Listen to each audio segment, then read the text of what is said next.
আজ তো আষাঢ় মাসের 24 তারিখ। আজকের দিনটা আমাদের কাছে খুবই স্পেশাল, কারণ আজ থেকে 22 বছর আগে মিস্টার রাজের হাত ধরে আমার বিবাহিত জীবনের পথ চলা আজকের দিনেই শুরু হয়েছিল। দেখতে দেখতে সুখে দুঃখে 22টা বছর কাটিয়ে ফেললাম। জীবনের বাদবাকি দিনগুলোও যেন এইভাবেই কেটে যায়। যারা বয়সে বড় আছো তাদেরকে জানাই আমাদের দুজনের প্রণাম আর ছোটদেরকে ভালোবাসা। আর তোমরাও যারা বয়সে বড় আছো আমাদেরকে আশীর্বাদ করো যেন এইভাবেই বাকি জীবনটা কেটে যায়।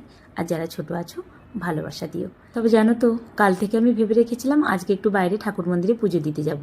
সেটা আর সম্ভব হলো না। সকাল থেকে উঠে বাড়ির কাজকর্ম সারতে ছেলেকে স্কুলে পাঠাতেই আমার প্রায় 12টা বেজে গেছে। তারপর রাজবাবু রেডি হতে হতে 12:30 একটা বাজিয়ে দিল। এখন কি আর ঠাকুর মন্দির খোলা আছে? রাজবাবু বললো চলো দুজনে একটু ঘুরে আসি। তাই আমরা একটু বাইরে বেরিয়ে মিষ্টি দোকান থেকে মিষ্টি নিয়ে টুকটাক কেনাকাটি করে এখন ঘুরে বাড়ি চলে এসেছি। রাজবাবুর জন্য দুটো চকলেট নিয়ে এসেছিলাম, একটা দিলাম। তবে জানো তো, রাজবাবুর পাগলামোর আর শেষ নেই।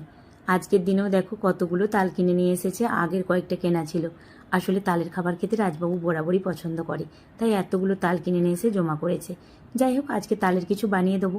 তবে জানো তো, যে বছর আমাদের বিয়ে হয়েছিল সেই দিনটা ছিল শুক্রবার, এবছর পড়েছে বৃহস্পতিবার, তাই একটু নিরামিষ খাবারই বানাবো। তবে রাজবাবুর বিয়ের প্রথম বছর থেকে এই জিনিসটা খুব পছন্দের যে আজকের দিনটা আমি অন্য কোনোভাবে কাটাতে চাই না। আজকের দিনে তুমি আমার জন্য আমার পছন্দ মতো কিছু খাবার বানিয়ে রাখবে নিজে হাতে, আর আমি দোকান থেকে এসে খেয়ে নেব। সেইভাবেই প্রথম বছর থেকে আমরা পালন করে আসছি। আসলে কি বলতো, কোনো মানুষের মনের বিরুদ্ধে গিয়ে কোনো কিছু করাটা ঠিক না, তাই আমি এইভাবেই মানিয়ে নিয়েছি। আমারও ভালো লাগে আজকের দিনটা নিজেদের মতো করে কাটাতে, সেই জন্য এইভাবেই আমরা পালন করে আসছি। তবে জানো তো, রাজবাবু যেদিন আমাকে বিয়ে করতে গিয়েছিল 150 জনের উপর বরযাত্রী নিয়ে বিয়ে করতে গিয়েছিল। আগের সব বিয়ে বাড়ির অনুষ্ঠান তো অন্যরকম হতো।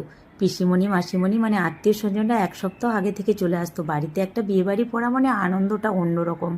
এখন হয়তো আরও উন্নত মানের সব অনুষ্ঠান হয়, কিন্তু এখন আত্মীয় স্বজনদের হাতে অত সময় নেই, একদম বিয়ের দিনে এসে পৌঁছায়, এরকম একটা ব্যাপার। যাই হোক, অনুষ্ঠান করে বিয়ের আনন্দটা কিন্তু অন্যরকম। তোমাদের সাথে কথা বলতে বলতে আমার রান্নার অর্ধেকটা হয়েই গেল। তবে একজন আমাকে একটা ভিডিওতে কমেন্ট করেছে, দিদি ভাই তোমার বিয়েটা কিভাবে হয়েছিল সেটা একটু জানতে চাই, আর প্রথম মুম্বাইয়ে আসার অভিজ্ঞতাটা আমাদের সাথে একটু শেয়ার করো। অবশ্যই শেয়ার করব, তবে অন্য কোনো একটা ভিডিওতে। এখন গ্যাস ওভেনটা এতটাই নোংরা হয়ে গেছিলো, ওই জন্য একটু পরিষ্কার করে নিলাম। আর শুধু বাকি আছে তালের বড়া আর তালের লুচিটা ফ্রাই করতে।